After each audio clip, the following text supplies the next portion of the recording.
요즘에는요, 그 상대방이 어떤 사람인지 궁금할 때 이 MBTI가 뭔지를 묻는 게 좀 일상이 된 것 같아요.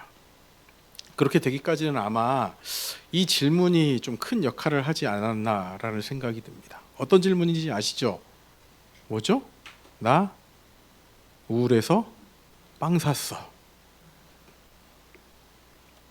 이 말을 상대방에게 했을 때 상대방이 어떤 사람인지에 대해서 알 수 있다는 거예요. T, F. T인 사람은 어떤 대답을 하죠?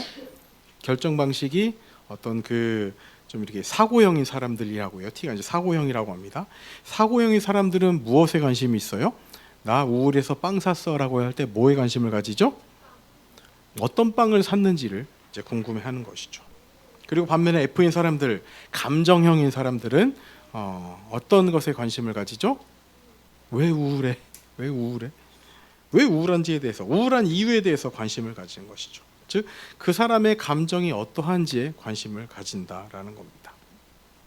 이렇듯 이 MBTI 검사는요, 이제 우리의 성격의 유형을 16가지로 나눠서 내가 어떤 성격의 유형을 가지고 있는지에 대해서 잘 설명해 주는 그런 검사입니다. 즉 우리는 살면서 어떤 일을 마주하거나 상대방과 대화할 때라든지 어떤 결정을 내릴 때 모든 경우에 있어서 어떻게든 반응을 하게 돼 있어요. 그런데 그 반응이요, 내 성향에 따라서, 내 성격에 따라서 천차만별로 다를 수 있다는 것이죠. 다 다릅니다. 그런데요, 그 가운데 우리가 어떤 상황, 어떤 이제 위기, 또 어떤 이렇게 결정의 순간을 마주할 때 정말 천차만별의 경우의 수가 존재하지만 오늘 본문에서는 딱 한 가지 경우에 있어서 아무리 저마다 많은 사람들이 다양한 반응을 5만 가지 반응을 한다 할지라도 이 경우에 있어서만큼은 딱 한 가지 반응을 보여야 한다고 가르치고 있는 본문이라는 거예요. 아무리 저마다 각기 다른 사람들이 간략하게 나눠서 16가지, 많게는 5만 가지의 반응을 보인다 할지라도, 그렇게 살아간다 할지라도 이 경우에 있어서는 딱 한 가지 반응을 보여야 한다는 겁니다. 성향이 상관없이, 성격에 상관없이, 그 어떤 경우라도 그 누구도 우리가 보여야 할 반응 딱 한 가지, 그 경우에서는 이 딱 한 가지의 경우가 있다라는 거예요. 오늘 말씀은 그걸 우리에게 가르쳐 주고 있는 겁니다. 자, 오늘 본문에 등장하는 주요 인물이 누구죠? 다윗입니다. 다윗이 어떤 사람입니까? 이스라엘의 가장 위대한 왕이에요. 동시에 하나님께는 하나님의 마음에 합한 자라는 칭찬까지 받았던 인물입니다. 어떠십니까, 우리 성도님들? 하나님께 이런 칭찬 들어본 적 있으세요? 야, 너는 내 마음에 합한 자다라는 그런 칭찬 들어본 적 있으세요? 여러분 어떻게 생각하세요? 어떻게 해야, 어느 정도 해야 하나님께서 야, 누구누구는 정말 내 마음에 합한 자다라는 그런 칭찬을 하실 것 같으십니까? 그런 말을 들었던 다윗이라는 거예요. 너는 정말로 내 마음에 합한 자다라는 칭찬을 들었던 다윗이라는 거예요. 그런데 그런 그가 오늘 본문에서 넘어졌습니다. 죄를 저지른 거예요. 정말로 큰 실수를 한 겁니다. 교만이라는 죄에 빠진 거예요. 자신이 지금까지 이루었던 모든 업적이 전부 다 자기가 이룬 것이냐? 갑자기 착각을 했다는 거예요. 지금까지 수많은 전투에서 큰 승리를 거뒀습니다. 그런데 그 승리가 하나님께서 주신 승리라는 것을 망각하고 자신의 승리라고 여긴 거예요. 그래서 다윗이 했던 일이 뭐라는 거예요? 자신들의 군사의 숫자를 센 겁니다. 아니, 군대가 있으면 여러분 당연히 몇 명의 군인인지 숫자를 세야 하는 게 마땅하지 않습니까? 맞는 얘기입니다. 그러나 이 객관적으로 전력 분석을 위한 경우와는 완전히 다른 경우라는 거예요.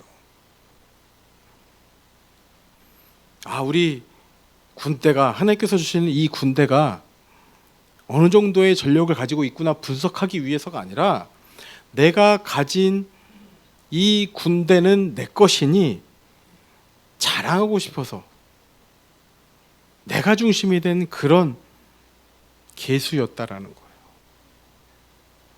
자, 어떤 남자가 인스타그램에 사진을 올렸습니다. 그 사진의 내용은 이렇습니다. 차 핸들에 한 손을 올리고 있는 사진이에요. 여러분, 왜 이 사진을 올렸을까요? 다 아시죠?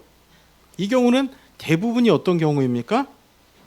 차 핸들 가운데 이제 클락션을 울리는 부분에 보통 차 로고가 있죠, 마크가 있죠. 보통 어떤 사람들이 이런 사진을 올려요? 국산차? 외제차? 어떤 차죠? 외제차를 가지고 있는 사람이에요. 그 핸들에 손을 올린 이유는 무엇입니까? 손목에 뭐가 있어요? 시계가 있어요, 시계. 근데 그 시계가 값싼 시계입니까? 비싼 시계입니까? 비싼 시계라는 거예요. 그렇게 차 핸들에 손을 올리고 있는 사진, 그 사진이 의미하는 게 뭐예요? 내 차를 자랑하고 싶은 거예요. 내 시계를 자랑하고 싶은 거예요. 즉 나의 재력을 자랑하기 위해서, 자신의 경제력을 자랑하기 위해서 그런 사진을 올린다라는 것이죠. 이런 것처럼 이 군사의 수를 셌다는 것은 단순히 군사력에 대한 객관적인 정리와 정보를 이렇게 판단하기 위해서가 아니라 내가 이 정도 했다, 내가 내 힘, 내 능력으로 이렇게 승리를 이뤘다, 이것을 자랑하기 위해서 그랬다라는 거예요. 그 마음에 교만이 있다라는 것이죠. 하나님께서 다윗의 이 마음을 정확하게 캐치하신 겁니다. 단순히 그냥 이 군사의 이 수를 세는 것이 보통 일이 아니었던 것을 하나님께서는 아셨던 거예요. 그 가운데 여러분, 오늘 우리 성도님들에게 중요한 질문을 한 가지 드려보도록 하겠습니다. 여러분, 우리는 살면서요 수많은 실수를 하고 수많은 죄를 짓습니다. 근데 여러분들, 그 죄를 지었을 때 여러분들의 첫 반응은 무엇입니까? 곧바로 자신의 실수와 죄를 인정하고 시인하십니까? 아니면 어떻게든 숨기려 하거나 다른 사람의 탓으로 돌리십니까? 혹은 그의 죄의 결과를 스스로 해결해 보려고 노력을 하십니까? 어떻습니까? 죄를 지었을 때, 그리고 죄가 발각되었을 때 여러분의 반응은 무엇입니까? 근데 여기서 우리가 더 중요하게 깨달아야 하는 것이 무엇인가 하면, 죄를 지었다는 사실보다 그 죄를 어떻게 다루었냐 하는 것이 더 중요하다는 거예요. 누구나 죄를 짓죠. 그렇지만 그 죄의 문제를 어떻게 다루는지가 우리와 하나님 사이의 관계를 결정짓게 된다라는 거예요. 오늘 우리는요, 이 다윗의 죄와 회개를 통해서 우리가 죄의 문제 앞에서 어떻게 어디로 나아가야 하는지에 대해서 좀 배워봤으면 좋겠습니다. 자, 그 가운데 첫 번째 메시지입니다. 다 같이 읽어볼게요. 시작. 즉각적인 첫 번째 메시지가요, 즉각적인 반응, 변명 없는 고백이라는 거예요. 우리 8절 말씀, 중요한 말씀입니다. 우리 다 같이 한 번만 다시 한번 읽어볼까요? 8절입니다. 시작. 다윗이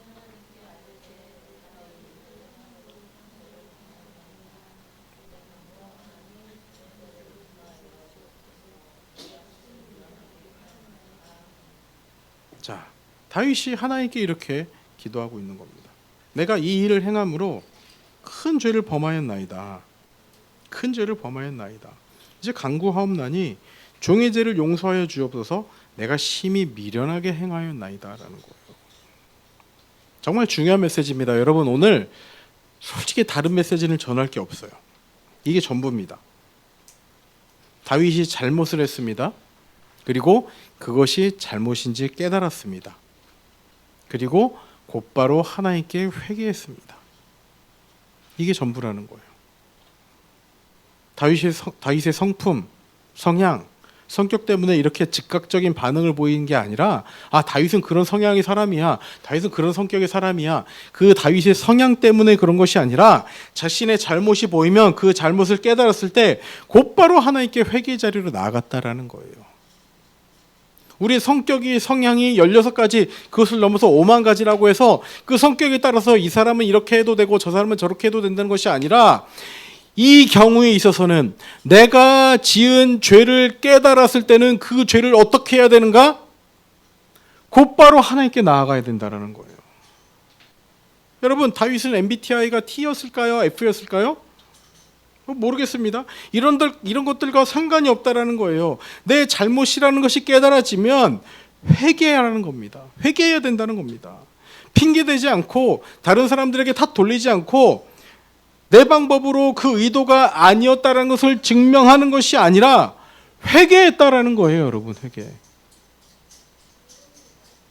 그래서 오늘 본문의 중요한 메시지는 이겁니다. 다윗이 잘못했습니다. 그리고 잘못임을 깨달았습니다. 그리고 회개했습니다. 이것이 우리한테 필요하다는 거예요. 즉각 잘못을 깨달은 그 순간 하나님께 회개해야 된다는 거예요. 회개는요, 다윗이 해야만 했던 특별한 것이 아니라 우리 모두에게 해당되는 메시지를 오늘 본문을 통해서 전하고 있는 겁니다. 보통 사람이 잘못하면 어떻습니까? 발뺌을 합니다. 도망갈 구멍을 찾습니다. 합리화를 합니다. 창세기부터 어때요? 인류의 처음부터 그랬습니다. 하나님께서 아담에게 묻습니다. 너는 왜 선악과를 먹었니? 라고 하나님께서 물으시자 아담의 대답이 무엇이었습니까?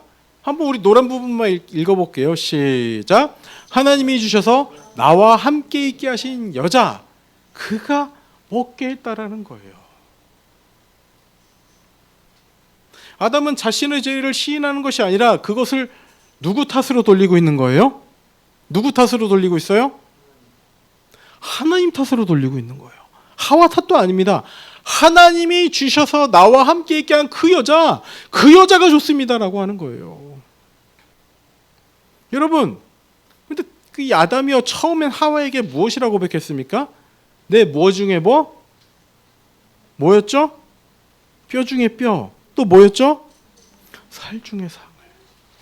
내 뼈 중에 뼈요, 살 중에 살이다라고 했던 그 고백은 어디 갔습니까? 죄를 짓자. 아니, 하나님이 나한테 주셔서 나와 함께한 여자, 그 여자 때문에 그렇게 됐습니다. 그 여자를 주신 분이 하나님이시니 하나님 잘못입니다라고 하나님께 그 탓을 돌리고 있다라는 거예요.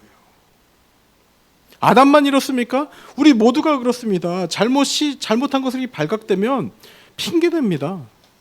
발뺌을 합니다. 합리화하고 도망갈 구멍을 찾는 게 우리라는 거예요. 우리 모두가 이렇게 반응하지 않습니까? 그런데 오늘 본문에서 우리가 확인할 수 있는 것은 큰 죄를 지은 것을 깨달았을 때, 아니, 큰 죄가 아니라 아무리 사소한 죄를 지은 것을 깨달았을 때 그것을 곧바로 시인하고 자신의 잘못을 인정했다라는 거예요. 인정해야 된다라는 것입니다. 8절에서 확인할 수 있는 것처럼 큰 죄를 범했습니다. 내가 미련하게 행했습니다. 이렇게 인정과 시인이 우리에게 있어야 된다는 것이죠. 그리고 이 인정과 시인과 동반된 것이 무엇입니까? 8절 중간 부분에 보시면 이제 간구하옵나니 뭐라고 고백하고 있어요? 종의 죄를 용서해 주옵소서라는 거예요. 용서해 주옵소서. 자신의 죄를 인정하고 시인한 이후에 발뺌하고 핑계대고 다른 사람을 탓을 돌리는 게 아니라 그 죄를 인정하고 시인한 다음에는 하나님께 용서를 구하고 있습니다. 여러분, 다윗이 될 수 있던 합당한 피해가 얼마나 많이 있습니까? 많지는 않지만 많다고는 할 수 없겠지만 어때요? 하나님, 제가 이것을 자랑하고 싶어서 제 마음에 교만이 있어서 군사수를 쓴 게 아니라 다음번에 전장하기 위해서 군사의 수가 얼마나 되는지를 파악하기 위해서 수를 센 겁니다라고 할 그 핑계의 여지가 다분했습니다. 그러나 그 핑계를 댄 것이 아니라 전쟁의 이유를 댄 것이 아니라 하나님, 제가 잘못했습니다. 저의 완전한 실수였습니다. 인정하고 시인하고 있다라는 거예요. 시인과 동시에 저의 죄를 용서해 주옵소서라고 고백하고 있다라는 것이죠. 여러분, 죄의 문제는요, 우리가 스스로 해결할 수 없습니다. 절대로 해결할 수 없습니다. 오직 하나님만이 해결 가능하십니다. 이것을 깨닫고 우리는 이 죄의 문제를 가지고 하나님께 나아가야 된다라는 거예요.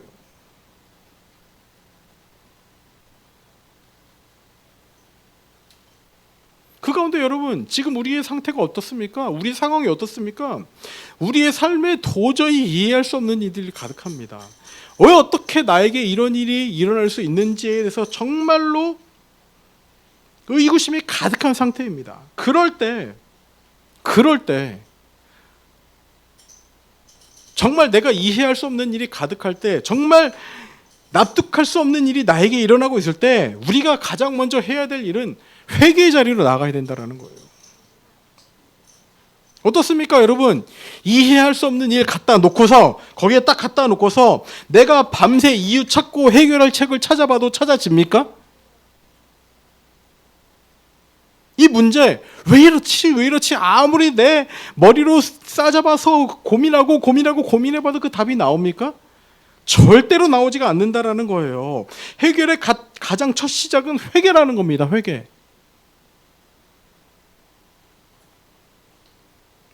우리 시간 회개의 역사가 우리 가운데 있길 소망합니다. 제가 말씀드리는 요지는요, 이런 거예요. 그 일 일어난 거 회개하지 않아서 일어나는 거야 라고 말씀드리는 것이 아니라, 여러분 우리 룻기에서 살펴본 말씀이 무엇입니까? 모르드기가 무엇이라고 고백했습니까? 이때를 위함인지 누가 알겠느냐라고 고백을 했다라는 거예요. 여러분, 하나님께서 우리와의 관계를 위해서 회개해라 계속해서 메시지를 주시는데,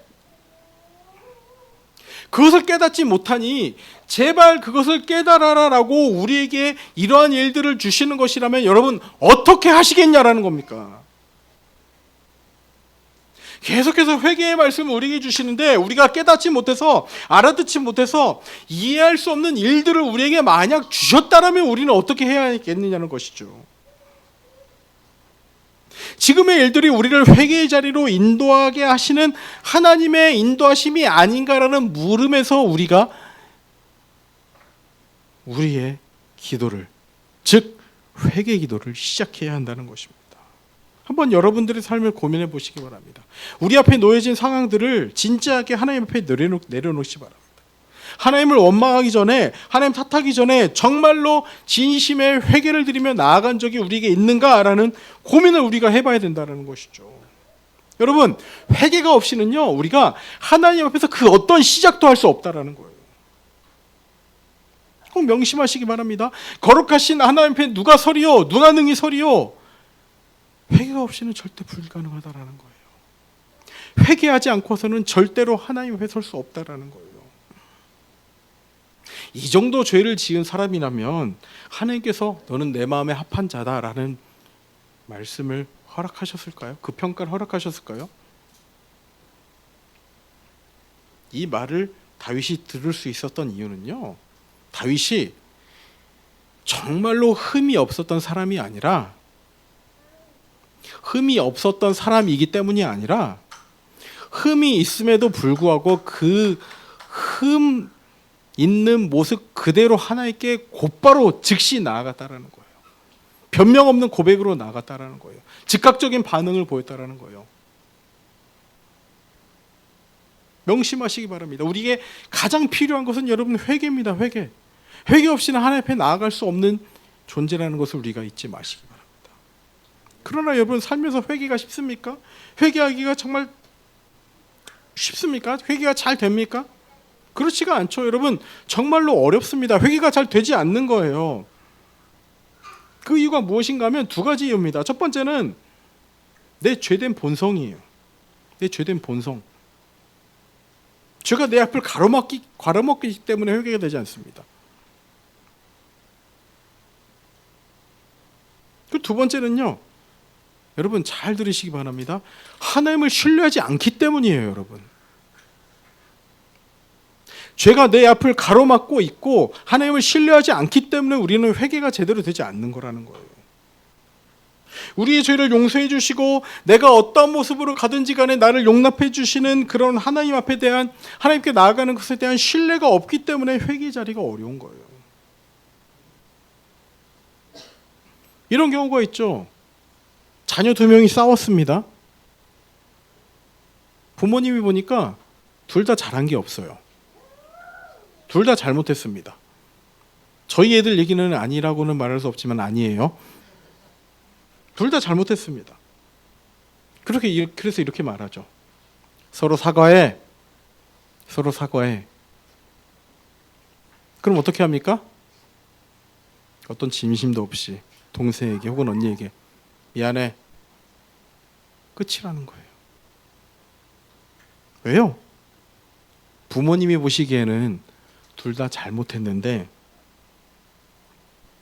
자녀 생각에는 내가 잘못한 게 없어요. 언니가 먼저 잘못한 거예요. 언니가 보기에는 또 동생이 먼저 잘못한 겁니다. 그런 인정하고 싶지가 않은 거예요. 내 잘못 아닌데 왜 내가 먼저 사과해야 돼? 이런 것이 죄된 본성이라는 거예요. 그리고 내가 먼저 미안해 라고 얘기해도 나한테 돌아올 것이 없다라고 생각하기 때문에 내가 먼저 미안해 라고 하지 않는 것이죠. 진심을 사과를 하지 않는 것이죠. 사과를 했을 때 얻는 것이 없다고 생각하는 것, 그것이 신뢰가 없는 것입니다. 우리의 회개의 수준이 이 정도라는 거예요. 회개를 해야 되긴 하겠는데 뭘 해야 될지 모르니까 그냥 주님 오늘 잘못했습니다. 오늘 하루도 용서해 주시고 제가 모르는 것까지 하나님께서 용서해 주시고 그냥 회개하라니 회개합니다. 이 정도에 머물러 있다라는 거예요. 아무 미안한 느낌 없이 감정 없이 미안해 라고 얘기하는 형제 사이와도 동일한 모습이라는 겁니다. 우리의 회개가 이런 모습이라는 것이죠. 그래서 여기서 우리는 두 번째 메시지를 기억해야 됩니다. 다 같이 읽어보도록 하겠습니다. 시작. 하나님의 손에 빠져야 한다. 죄를 지은 다윗에게 하나님께서는 징계를 내리십니다. 그 징계의 내용이 무엇인가 하니 세 가지 징계 중에서 하나를 선택하라는 것이었죠. 3년의 기근, 3개월 동안 적에게 쫓기는 것, 3일간의 전염병. 이 세 가지를 골랐어야 하는 거예요. 이 다윗의 교만이라는 죄가 그만큼 중한 죄였다라는 것입니다. 세 가지 전부 다 끔찍한 재앙입니다. 무엇을 선택해도 참 쉽지가 않은 거예요. 이 쉽지 않은 결정 가운데 다윗이 이런 고백을 드리고 있습니다. 13절 말씀 다 같이 읽어볼게요. 13절입니다. 13절 우리 21장 13절 시작. 다윗이 갓에게 이르되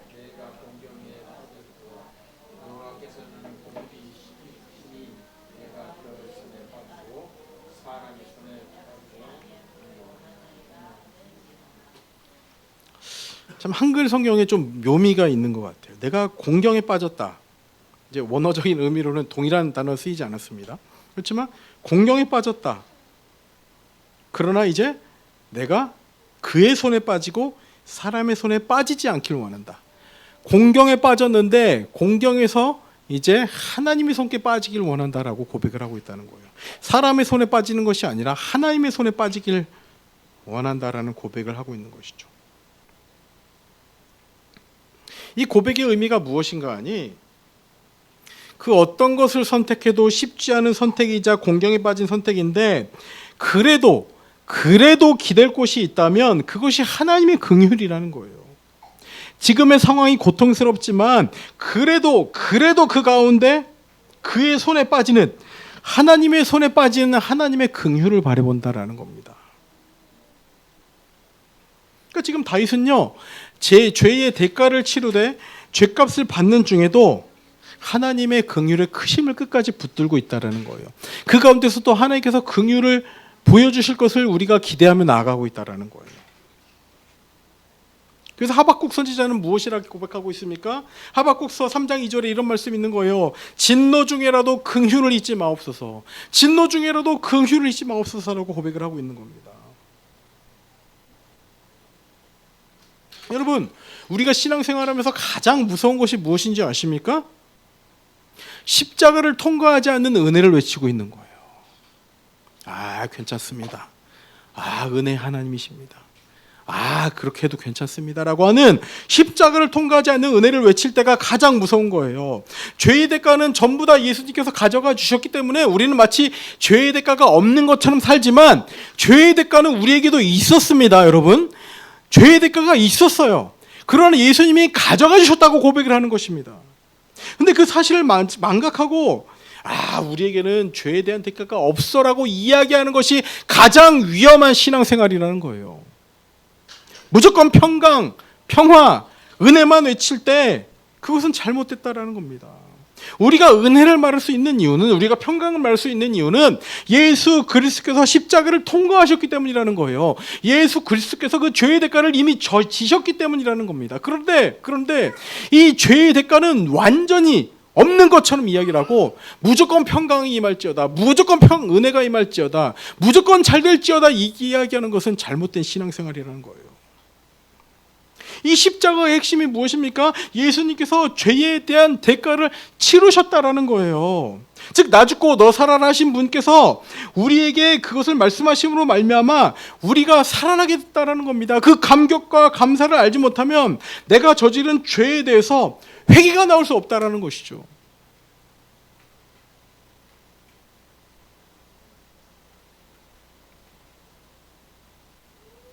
다시 한번 정리해서 말씀드립니다. 우리에게 죄의 대가가 필요했어요? 필요 없었어요? 여러분이 지은 죄에 대한 대가가 필요했어요? 필요 없었어요? 필요 없었습니까? 그냥 그렇게 사셨으면 되는 겁니까? 필요했습니까? 필요했습니다. 필요했어요. 근데 그 죄의 대가를 하나님이 어떻게 하셨습니까? 예수님을 통해 치르게 하셨다라는 거예요. 그래서 우리가 은혜를 이야기할 수 있는데 마치 이 이야기를 쏙 빼고 그냥 은혜, 그냥 평강, 그냥 평화,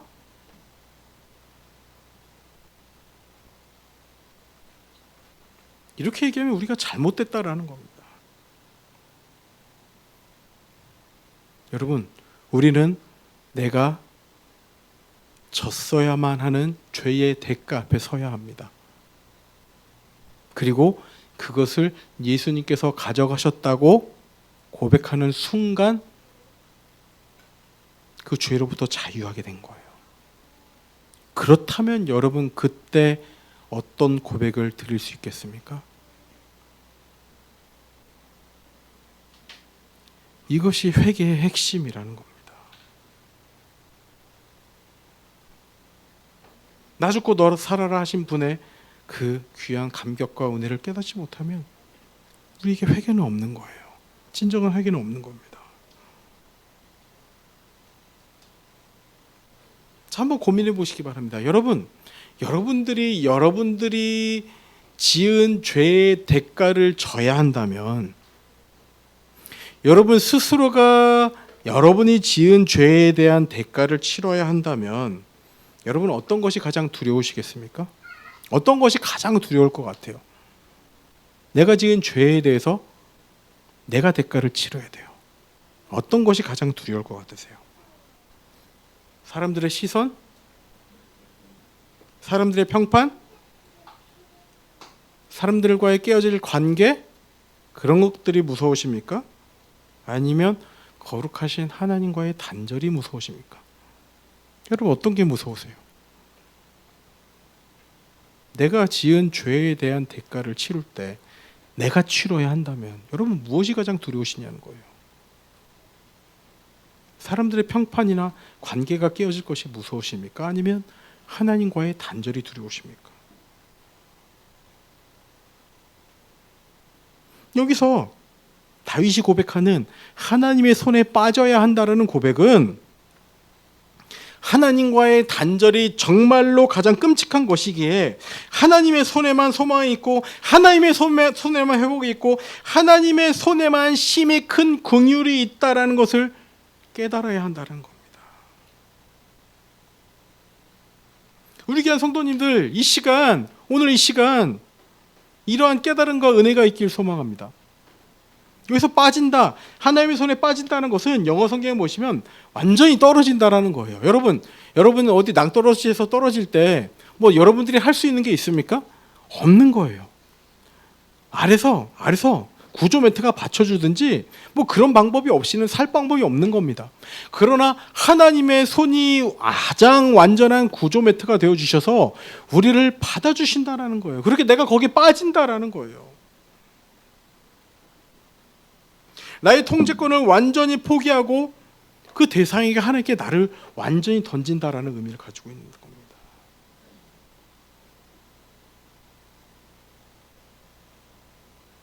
여러분, 다윗은요, 이 자신의 죄에 대한 그 결과를요, 스스로 뭐 해결한다든지 더 나은 조건을 하나님께 협상한다든지 그랬지 않았다라는 거예요. 이게 얼마나 힘든 일인지 여러분 공감이 되십니까?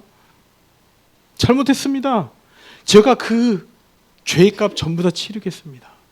라고 이야기하는 것이 얼마나 힘든 일인지 공감이 되십니까? 여러분들이 여러분 앞에 놓여진 문제를 어떻게 해결하려 하는지를 한번 생각해 보시기 바랍니다. 그럼 쉽게 이해가 되실 거예요. 우리는 얼마나 우리가 하나님의 손에 빠지는 방법이 아니라 사람의 손에 빠지는 방법을 택하는지를 우리가 알 수 있게 될 거예요. 여기서 이 사람의 손에 빠진다는 것을 얘기할 때는 나를 포함하고 있는 거예요. 내가 내 방법으로 해결하는 그 모든 문제들 또한 사람의 손에 빠진다는 것을 말하는 겁니다. 나뿐만이 아니라 내가 내 문제를 해결하는 것뿐만이 아니라 그 문제를 어떻게든 내 방법, 내 수단, 내가 가진 인맥 동원해서 해결하려 한다면 그것은 하나님의 손에 빠진다는 것을 의미한다는 거예요.